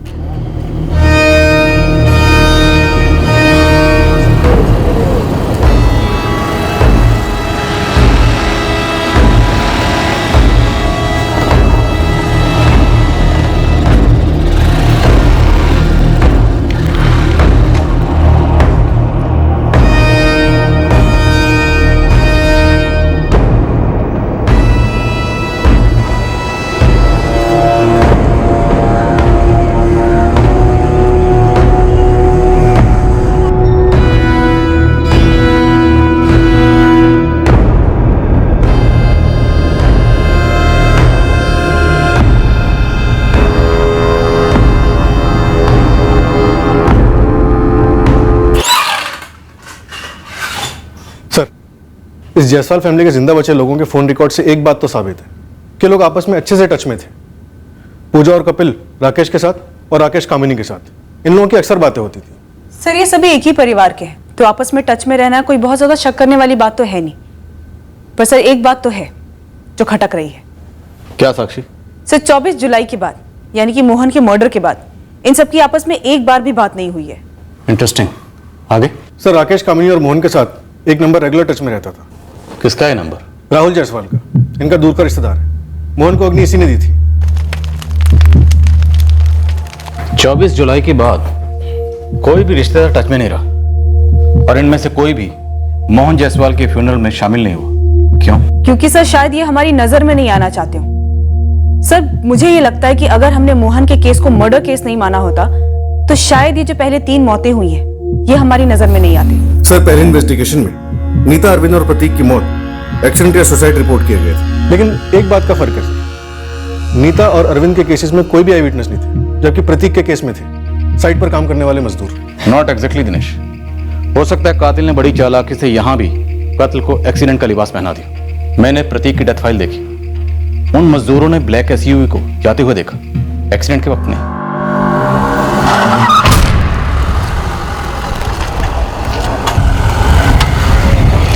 तो हो सकता है लोकल पुलिस ने 2+2 की थ्योरी के हिसाब से प्रिज्यूम कर लिया, जैसे नीता दास और अरविंद जायसवाल के केसेस में बिना आई विटनेस के होते हुए भी उन केसेस को सुसाइड मान लिया। सर एक बात तो है जो मुझे बहुत पहले से पिंच कर रही थी, ये प्रतीक रहता था पाठक नगर में, पर एकाएक 21 जून को ये पंचनगर के हाईवे पे कैसे पहुंच गया, और वो भी इतने नशे में उसका सो कॉल्ड एक्सीडेंट हुआ। मुझे स्ट्रांगली लग रहा है कि चारों कत्ल हैं और आपस में कनेक्टेड है। जरूर 4 साल पहले ऐसा कुछ हुआ जिसके चलते सबसे पहले नीता को रास्ते से हटाया गया। ये जिंदगी और मौत का खेल 4 साल पहले शुरू हुआ होगा। पहली कठपुतली तभी नचाई गई होगी। पुष्पा, ग्रस्त आश्रम से सन्यास की ओर जाने वाला रास्ता एक तरफा है। जब यहां आकर रहोगी तो संसार के चक्रव्यूह का भंवर फिर से बनेगा। मोहन के जाने के बाद ये अकेलापन मुझे खाए जा रहा है। मैं जीऊं तो किसके लिए जीऊं? ये सारे सवालों का जवाब हर इंसान को अकेले ही सुलझाना होता है। मैं तुम्हारी कोई मदद नहीं कर सकता। मेरी जिंदगी का वो अध्याय अब खत्म हो चुका है। किस मिट्टी के बने हैं आप? ऐसे कैसे खून का रिश्ता खत्म कर सकते हैं?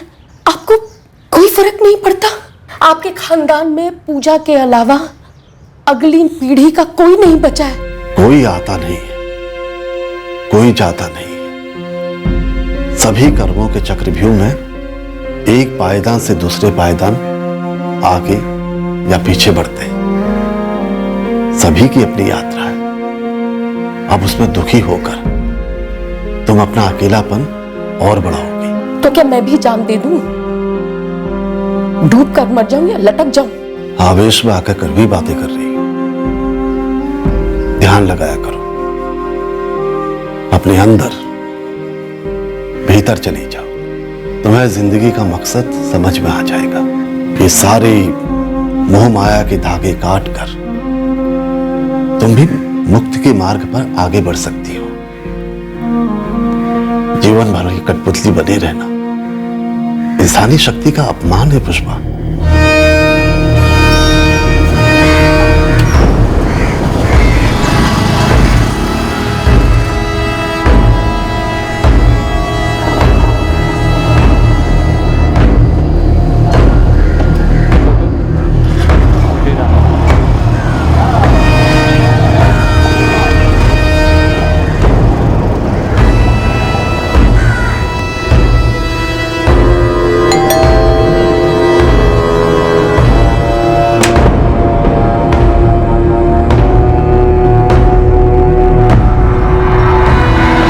वही तो सर, ये राहुल जायसवाल है तो मुकेश जायसवाल का रिश्तेदार, लेकिन बंदा इंतजार में रहता है कि कब मुकेश काम पर निकले और ये बंदा उसके घर के अंदर दाखिल हो जाए। और ये मुकेश की पत्नी कामिनी कब घर पे रहती है? वही तो सर, वही तो। बच्चा भी तो है। बच्चे को स्कूल छोड़ने जाती है और जाने से पहले इशारा करती है इस राहुल को, इशारा करते ही राहुल घर के अंदर। कई बार तो घंटों बाहर फील्डिंग करता रहता है।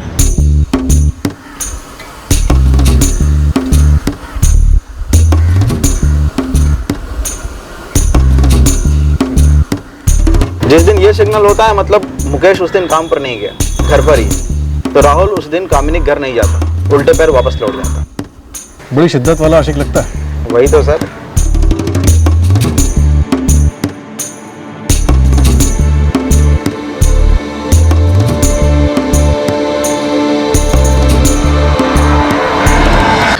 आशिक है तो जरूरी नहीं कि हमारे 4 मर्डर केस से उसका कोई लेना देना हो। तो फिर तेरे पास हुक्म का कोई इक्का है? फिलहाल तो नहीं है सर, लेकिन एक तुक्का मारो। काम है तेरा, जल्दी बोल। सर ये प्रतीक जायसवाल पाठक नगर में एक बड़ा घर लेता है और चुन चुन कर मुकेश जायसवाल और कामिनी जायसवाल के साथ ही रहता है। ऐसा इनके बीच में क्या रिश्ता था? सर ये राहुल जायसवाल ही तो है जिसने हमें विकास प्रसाद की लीड दी थी, मोहन के जिगरी दोस्त की। और इसे हमने स्कैनर पर लिया ही नहीं था। दे रहा है दुरुस्त है। घसीटो जरा इसे, देखते हैं कहीं हमारे 4 मर्डर केसेस का सिंगल विंडो क्लियरेंस तो नहीं।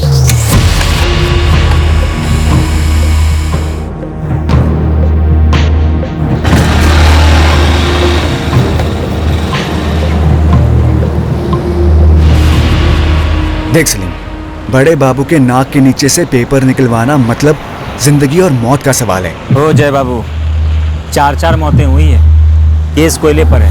अरे यार उसे मुझे क्या लेना देना? अगर तुम्हारे चक्कर में मेरी नौकरी चलेगी तो मैं तो मर जाऊंगा। कम से कम 3 दिन लगेंगे। 3 दिन लगेंगे पूरे पेपर निकलवाने में। चल दिए, लेकिन सारे कागजात चाहिए, सारे के सारे। Yes sir. ये राहुल पूजा, कपिल, मुकेश, कामिनी, प्रतीक और मोहन इन सबसे रेगुलर टच में था। क्यों, आपको कुछ खटकने वाली बात मिली क्या? 21 जून को प्रतीक जायसवाल आखिरी बार जिंदा देखा गया और उसी दिन उसका सो कॉल्ड एक्सीडेंट भी हुआ। और उसी सुबह 8 बजे राहुल ने किसी धामी ट्रेवल्स के लैंडलाइन पे कॉल किया था, पाठक नगर की एक ट्रैवलिंग एजेंसी। सर कहीं वो ब्लैक एसयूवी? करेक्ट, खटकने वाला हो।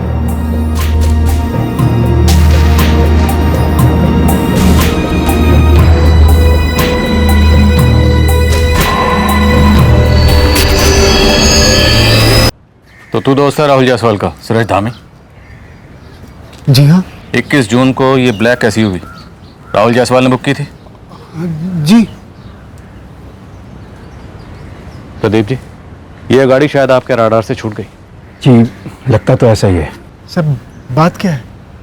सब मेरी गाड़ी कहीं गलत काम में इस्तेमाल तो नहीं हुई ना? हुई है, और क्यों हुई है और कैसे हुई है ये तेरा दोस्त बताएगा हमें, राहुल जायसवाल। इस राहुल जायसवाल और कामिनी जायसवाल दोनों को उठा लो, पता करते हैं कि कठपुतलियां क्यों नचाई गई और धागे किसके हाथ में थे। राहुल, ए राहुल। आया माँ। 21 जून को ब्लैक एसयूवी में तुम्हारे साथ और कौन कौन था? Black SUV? क्या सर, ये क्या बोल रहे हैं आप? पंचनगर के पास जब तुम लोगों ने प्रतीक की लाश फेंकी तब तुम्हारे साथ और कौन कौन था?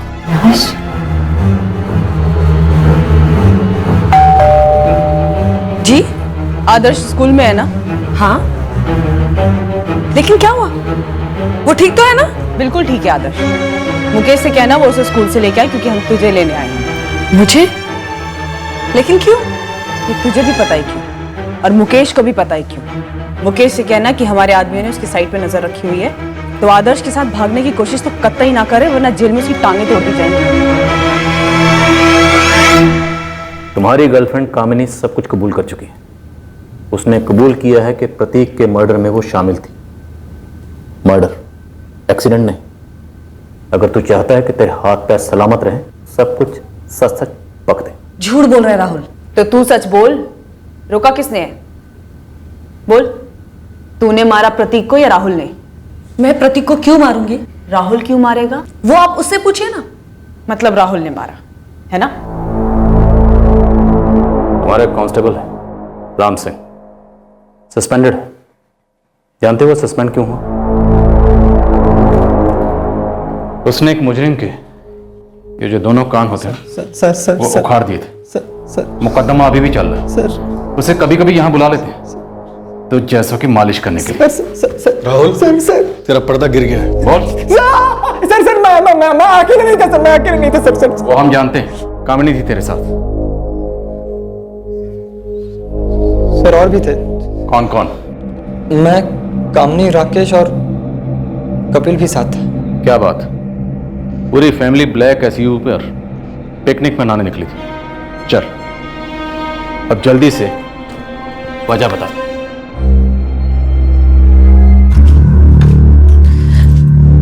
थोड़ा संभल के, वो घर पर है। अरे प्रतीक, आजा आजा। कैसे हो भाई? मस्त हो मुकेश भाई एकदम। आप कैसे हैं? भाई जिंदा है तेरी भाभी की राज में। प्रतीक चाय लोगे? हवा भी पिला दो।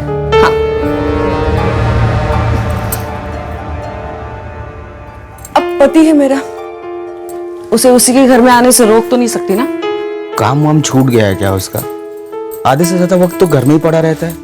पूछो मत, अपनी मूड का मालिक है वो। एक काम करें, अगर हम लोग एक साथ एक ही घर में रहे तो? बढ़िया, लेकिन वो यहाँ चौरीपुर में नहीं हो सकता। तो प्रतीक का खुद का घर बेचना और पाठक नगर में एक बड़ा घर लेना, ये सब तेरा आइडिया था ना? नहीं, उसी का था। तरसता था मेरे लिए। और राहुल, वो भी तरसता था? हाँ, वो भी। सिर्फ मेरा पति नहीं तरसता था, सालों साल मुझे तरसाए रखता था। हर औरत को हर किस्म का सुख मिलना चाहिए। अबे ओ, हर औरत की बच्ची, ये अपना फालतू का ज्ञान ना अपने पास रख और मुद्दे की बात कर। ये राहुल और प्रतीक तेरे पे पैसा उड़ाते थे ना? आप मुझे वेश्या साबित करना चाहती है? वेश्या काम करती है, अपना पेट पालती है और अपने परिवार का पेट पालती है, खून नहीं करती वो। मैंने खून नहीं किया है। वैसे ये राकेश और कपिल, ये भी तेरी तरस मंडली के मेंबर थे। मैंने कहा ना आपसे, दुनिया पागल थी मेरे पीछे, सिवाय मेरे पागल पति के।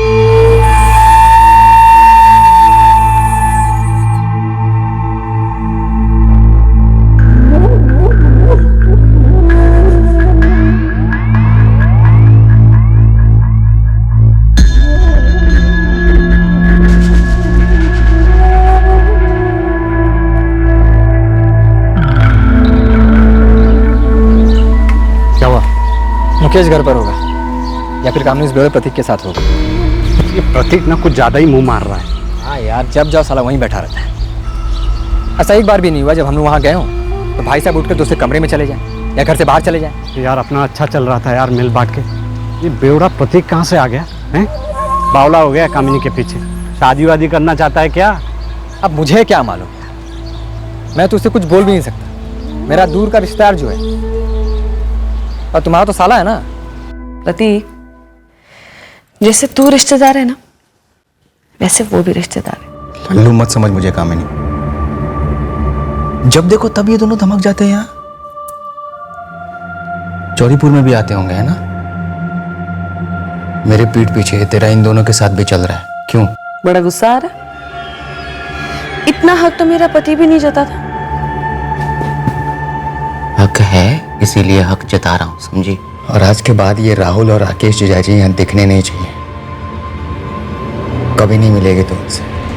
हक वही जता सकता है जिसके जेब में पैसा हो और जिसके जेब से पैसा आसानी से निकले। लेकिन प्रतीक तो दिन भर दिन कंगाल हो जा रहा था। तो तूने राहुल और राकेश के साथ मिलकर प्रतीक का मर्डर प्लान किया, और इन सब में कपिल कहां से आया? वो भी शामिल था इसमें? नहीं, मैं कपिल के साथ नहीं सोती थी, उसे राकेश साथ लाया था।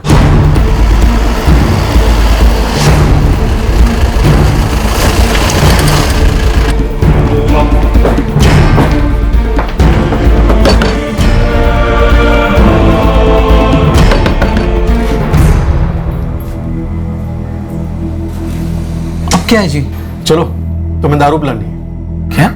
हाँ, ठीक उसी तरह जैसे तुमने प्रतीक को दारू पिलाई थी 21 जून को।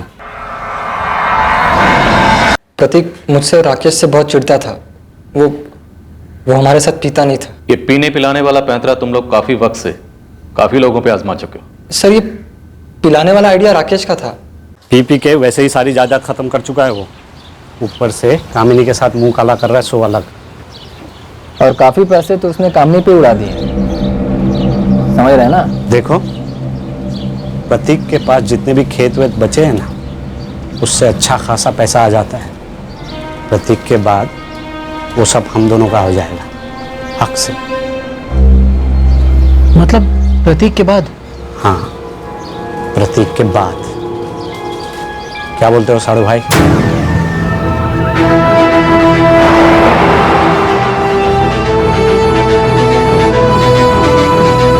गाड़ी मैंने किराए पर ली थी और प्रतीक से मिलने कपिल गया था।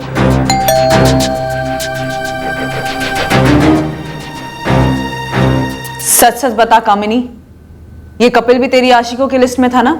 मैं आपको बोल चुकी हूं कि वो नहीं था। वो अपनी बीवी से बहुत प्यार करता था।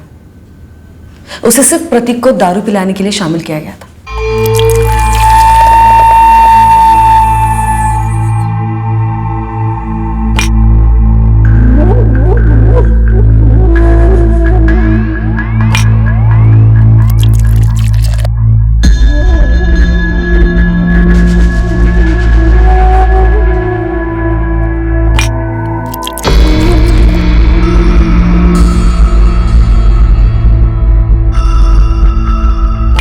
कामिनी ने हमें पहले ही बताकर रखा था कि 21 जून को मुकेश जल्दी काम पर जाने वाला है। फिर कहाँ मारा प्रतीक को? श्यामबाग के पीछे। और प्रतीक को वहां लाए कैसे?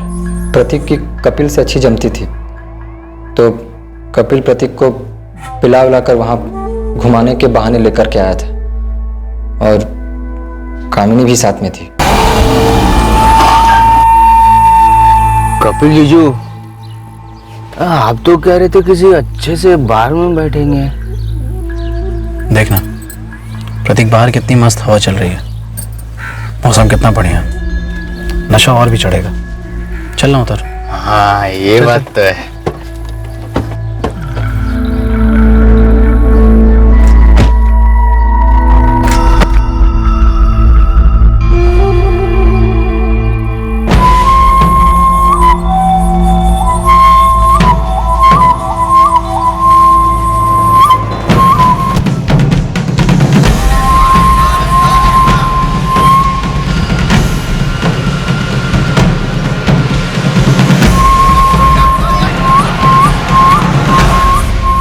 किसी सुनसान जगह पे लेके इसको फेंक देते हैं, लोगों को एक्सीडेंट लगेगा। क्यों?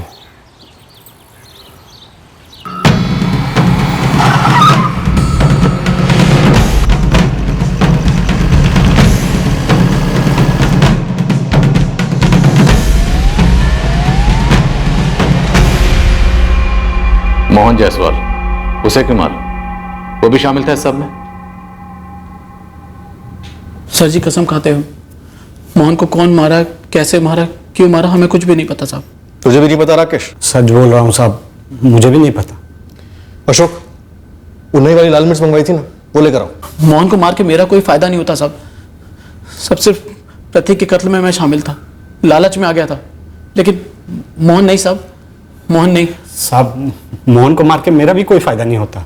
राहुल, राकेश, कपिल और कामिनी बहुत पहुंचे हुए, वो सारा इल्जाम तेरे से मर देंगे, मोहन का मर्डर भी, और हमें भी कोई खास दिक्कत नहीं होगी। सर मैं कसम खा के कहता हूँ, मोहन के मर्डर में मैं दूर दूर तक शामिल नहीं था। सर मेरा कोई मतलब ही नहीं था उसके साथ। तो किसी का तो मतलब रहा होगा ना, ऐसे तो नहीं मारा बिना मतलब के। सर वो कामिनी का मतलब था। वो भी सोता था उसके साथ? नहीं, मोहन के साथ तो कभी नहीं। पर मरवाया तो तूने ही। हाँ। कारण? क्योंकि वो मुझे डराता था, भांडा फोड़ने की धमकी देता था। उफ, एक झंझट खत्म होती नहीं कि दूसरी शुरू हो जाती है। किसकी बात कर रही है? वही मोहन जायसवाल। साली, हम दोनों कम पड़ते हैं क्या जो किसी और के साथ? चुप, एकदम चुप। एक तो मेरे आशिकों की गिनती सिर्फ और सिर्फ मैं रखती हूं, कोई और नहीं रख सकता। और दूसरी बात, मुझे वो मोहन पहले से ही पसंद नहीं था। अभी 3 दिन पहले मार्केट में मिला और पीछा करने लगा। कामिनी भाभी। अरे मोहन, कैसे हो? ठीक हूँ, अच्छा हूँ भाभी। आइए आपको घर छोड़ देता हूँ, इसी बहाने आपका घर भी देख लूंगा। मजा आ गया। सो जब जब मुकेश घर पे ना हो मुझे फोन करके बुला लिया करो। पुष्पा मामी को फोन करो क्या? कोशिश करो। फिर उसके बाद मेरा फोन जाएगा पाठक नगर पुलिस थाने। क्या क्या किया मैंने? क्या किया है तुमने?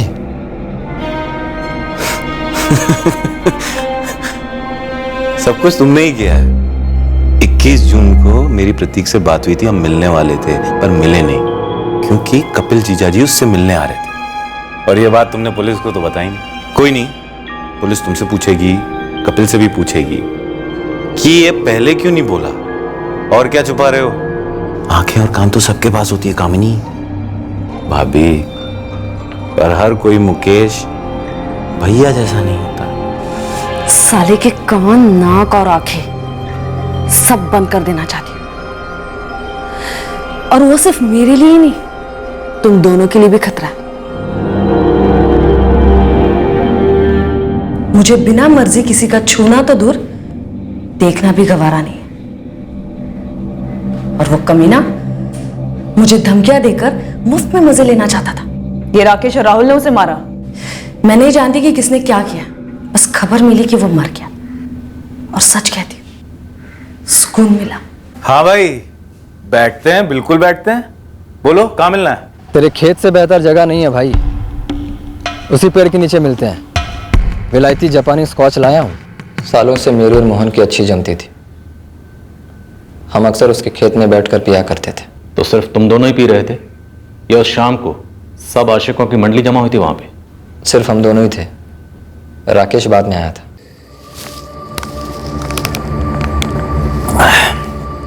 कमाल की चढ़ी है बे। ये कहाँ से लाए जापानी दारू? मेरा एक दोस्त लाया एयरपोर्ट से। ये ले, एक और घूंट मार। बस बस बस बस बस बस। Cheers।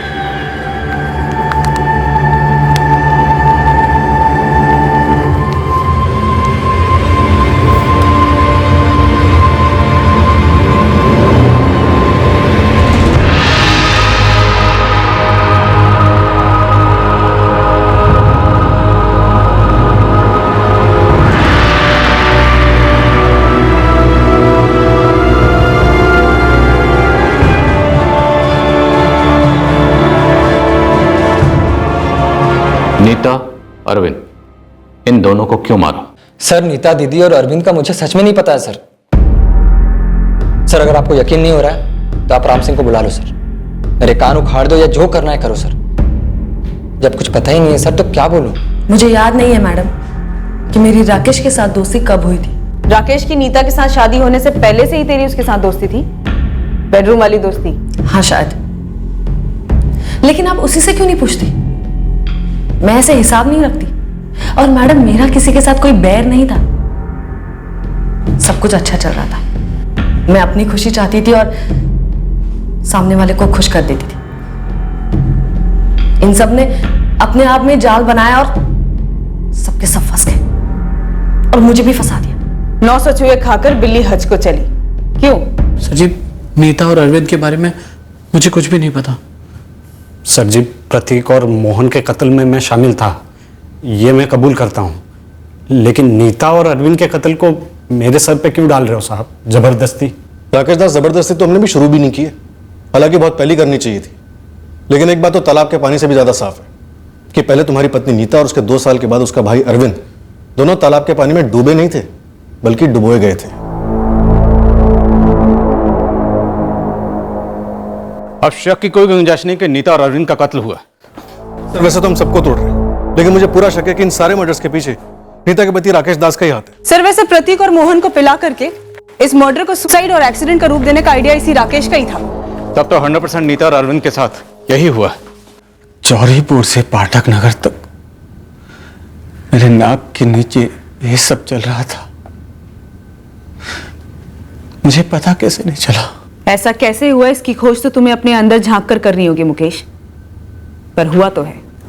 इंसान जब सच का सामना नहीं करना चाहता, आभास होते हुए भी आंख मिलाना नहीं चाहता, तो अक्सर वो सच के साई से भी दूर रहता है। मुकेश, तुम पिछले सालों के एक एक दिन को ध्यान से याद करो। कितनी बार सच ने तुम्हें दस्तक दी होगी और कितनी बार तुमने सुन के भी अनसुना कर दिया होगा।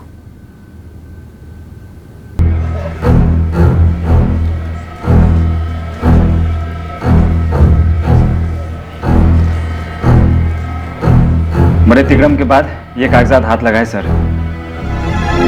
इस कमीने राकेश दास ने नीता से शादी करने के 1 हफ्ते बाद ही उसका 25 लाख का बीमा करवाया था 2010 में। और उसके बाद उसने पूरे 2 साल इंतजार किए और फिर अपनी बीवी को मार डाला। हाँ मैम, क्लोजर रिपोर्ट के लिए पीछे पड़ा था चित्रापुर थाने में। इंश्योरेंस उड़ा ली गया शाह ने। सर इस राकेश पर हमारा डाउट तभी जाना चाहिए था। कोई बात नहीं, 4 साल की कसर एक ही बार में पूरी करें। सॉलिड धुलाई करो इसकी।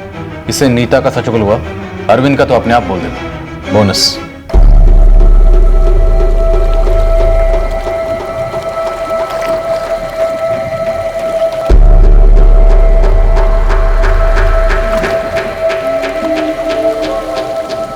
मेरे सर पर बहुत कर्ज था, इसलिए बीमा के पैसे के चलते मैंने नीता से शादी कर ली। तो तुमने नीता को मारने का प्लान उससे शादी करने से पहले ही बना लिया था? जी हाँ। और कामनी के साथ तेरा रिश्ता शादी से पहले से था? हाँ। तो कामिनी भी इस बीमा के पैसों के लिए किए गए मर्डर में शामिल थी? नहीं, इन सब में वो लोग कोई भी शामिल नहीं थे। वो तो उस दिन वो तालाब पर थी और मुझे मौका मिल गया।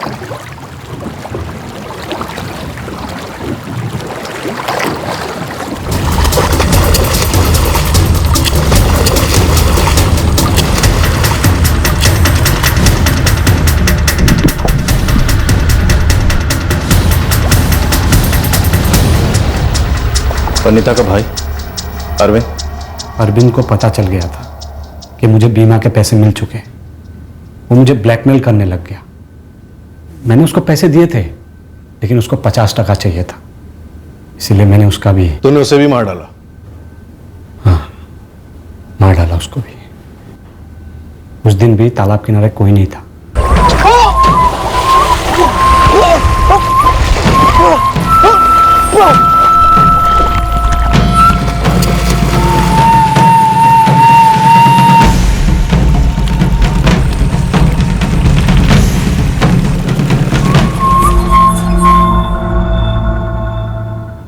इन चारों केसेस में अलग अलग लोगों के अलग अलग किरदार रहे हैं। सबकी अलग अलग चार्जशीट फाइल करो। सर इंश्योरेंस कंपनी को भी इन्फॉर्म करो, और इस कपल की बीवी पूजा, इसे जरा डीपली टटोलो।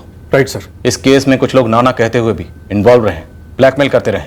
और इस फैमिली के बुजुर्ग नारायण जायसवाल, सन्यासी नारायण जायसवाल, जरा पता करो कहीं ऐसा तो नहीं काफी कुछ जानते हुए चुपचाप बैठे रहे हो और मौन व्रत धारण कर लिया। सर वो तो अपनी दुनिया में रहते हैं। लेकिन अगर जुर्म के बारे में जानने के बावजूद चुपचाप बैठे रहे हो तो हमारी दुनिया में उसे भी जुर्म ही माना जाता है। हमारे परिवार के सारे बच्चे इतना भयंकर खेल खेल रहे थे, सबकी जिंदगी दांव पर लग गई। क्या आप जानते थे? नहीं पुष्पा, मुझे नहीं मालूम था कि ये इतने भयंकर चक्रव्यूह में फंस रही है। एक बात बताओ, ये बात उन लोगों को भी पता नहीं थी कि वे क्या कर रहे हैं, क्या होने वाला इस खेल का अंजाम। बिल्कुल नहीं जानते।